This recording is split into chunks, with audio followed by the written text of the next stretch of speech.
Where Mo Dakhil, that series feels like a toss-up, Bucks Celtics. So why not jump it up with the founder of the jumpball.net himself, Mo Dakhil, a go-to source for film breakdown from the NBA. We appreciate you stopping by, brother, to drop some knowledge in the fresh Muhammad Ali T-shirt. Let's start with the fourth quarter of that game. Whether it's Al Horford, whether it's Jason Tatum, whether it's the job the Celtics did on Giannis Antetokounmpo down the stretch. What is your keen eye? What did you take away from schematically and strategically what the Celtics have done against the best player in the world in Giannis, led by 35-year-old Al Horford? Yeah, I think the most important thing was they constantly showed Giannis bodies, not just Al Horford.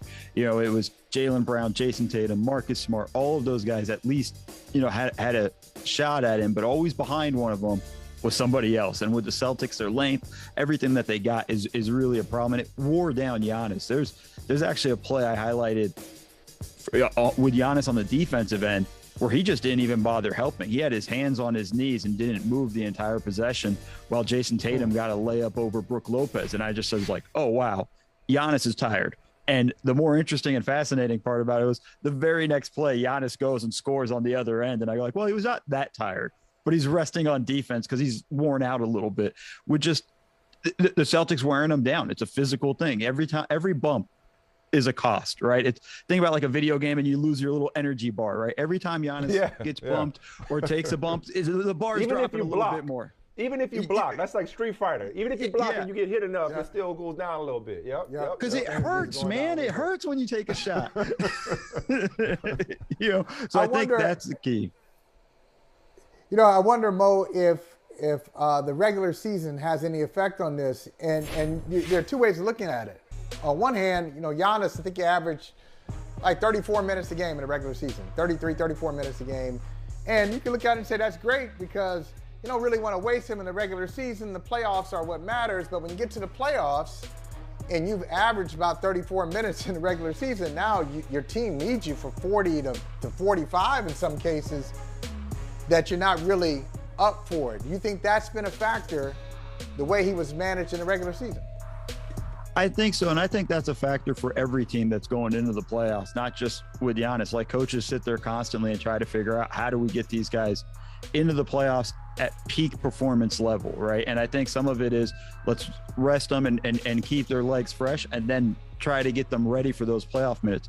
Because it's not just like 40 minutes in the regular season is not the same as 40 minutes in the playoffs. Right? Like the intensity level's up another notch.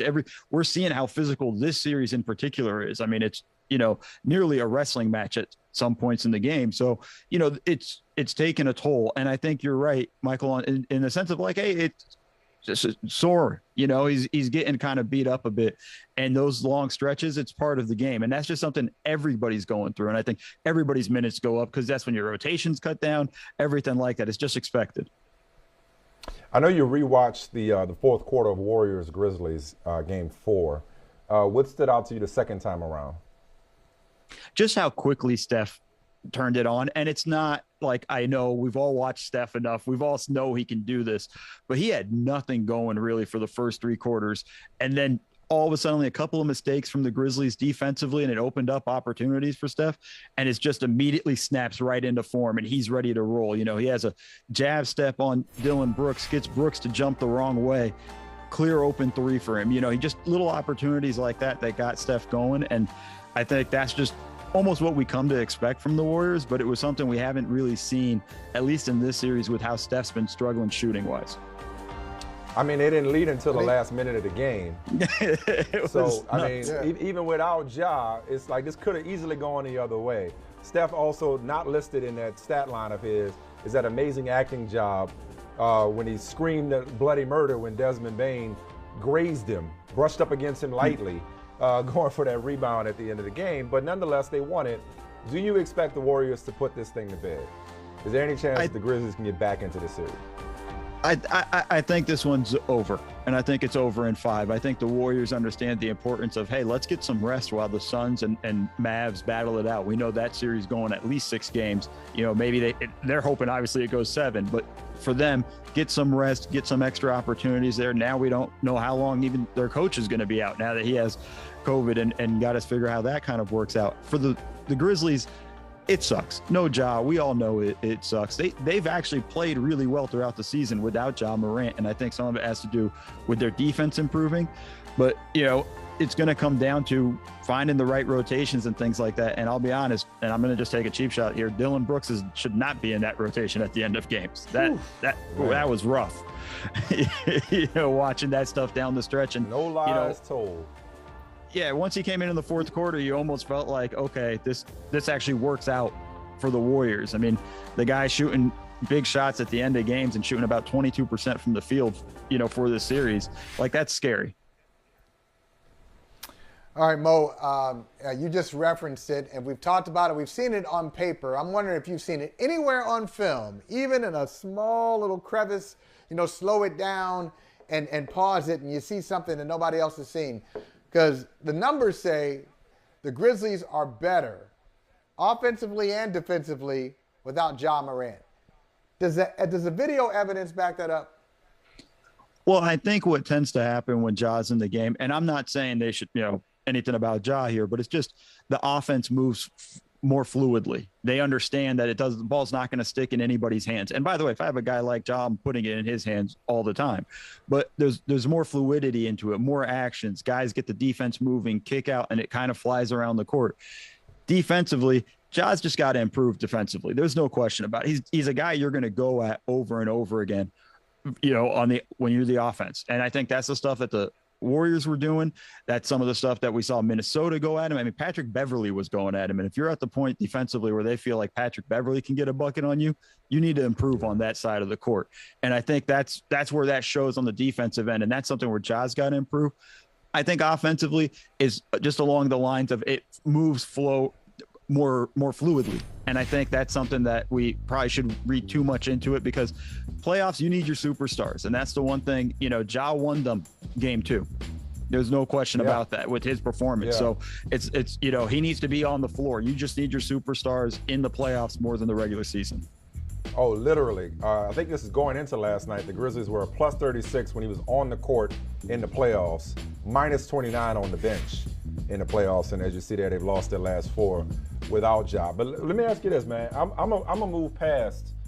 I've asked enough people and talked enough about the reaction to Nikola Jokic being a back-to-back MVP over seemingly the people's choice, Joel Embiid, and understandably so. I don't say that dismissively at all. A rightful MVP candidate in his own right. I'll ask it to you like this, Mo. What's the thing? Let's just narrow it to these two. Giannis, he can be satisfied with his reigning Finals MVP and mythical best player in the world trophy.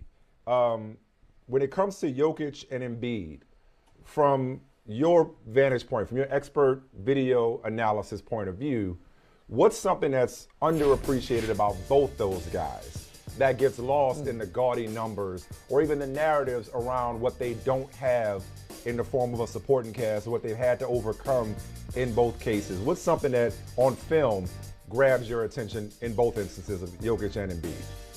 So I want to start with Embiid, and I think it's just we don't talk enough about Joel Embiid's defense. You know, I feel like we're in awe of what he can do offensively and how strong he is and all the moves he can make. But defensively, he's a problem at the rim. It's to the point where guys go in there and they look and they go, oh, it's Embiid. I'm not even going to take the shot. Let me just find the kick out. And it's, you know, it's an issue there. And I think that's something that really separates him from a lot of guys. He plays on both ends of the floor in a way at a level that you would want from your star player. I think with Jokic, you know, it's been discussed a lot. He's improved defensively, but he's still not a great defender. He's still somebody we saw even in the Warriors series they're going to target. But I think offensively, it's being ahead of the play. It's not just, you know, making the passes and stuff like that. It's inbounding the ball and understanding, like, he knows a guy is open before that guy actually knows they're open. And I think those are the things from Jokic that's really special, that it's tough to see because it's subtle. And sometimes even just the camera angle we have doesn't give it to us. And I think those are the things that makes Jokic so incredibly special that to the point, like when teammates get it, they're like, oh, wow, I didn't know I was open. Now I got a layup. It's along those lines from Jokic that I think's it really special. And I'll just say it. All three of those guys deserved an MVP. I didn't care who won it at that point, as long as it wasn't somebody random beyond those three. And maybe we deserve, and by we, I mean people like me and Michael, I mean the nerds, the writers, guys who ain't never played above, junior high and high school and don't know what we're talking about and shouldn't be, right? Shouldn't have this kind of honor in our care. We're not responsible enough to be able to vote on these awards, even though Michael and I don't have a vote. But honestly, all jokes aside, that's part of the reason why the conversation the last day or so rubbed me the wrong way, because it became open season on advanced analytics and statistics, as if 27, 14, and 8 is advanced in the case of Nikola Jokic. I mean, but what does somebody like you say to that? You've been in NBA organizations. You've broken down film. You know the game at the highest level. Have people like, I'll say me, I'm not going to push you in this, Michael, people like me who do have an appreciation for advanced analytics, have we taken over and, as some would say, ruined NBA conversation? No. And I think this is the mistake people don't really understand is the eye test and the analytics numbers, the numbers test go together hand in hand. I used it as a video coordinator. We needed analytics. There were times where I would look at the numbers and go, that's weird. Let me go look at the film and figure out what's going on there. And the other way around, I would see some stuff on film, a trend of something, and then I'd go to the analytics department. Hey, what do you guys think of this? Was there a way we can quantify this and figure those things out? Analytics aren't perfect. There's a question, obviously, defensively, some things you can't catch, by numbers, just in defense in particular.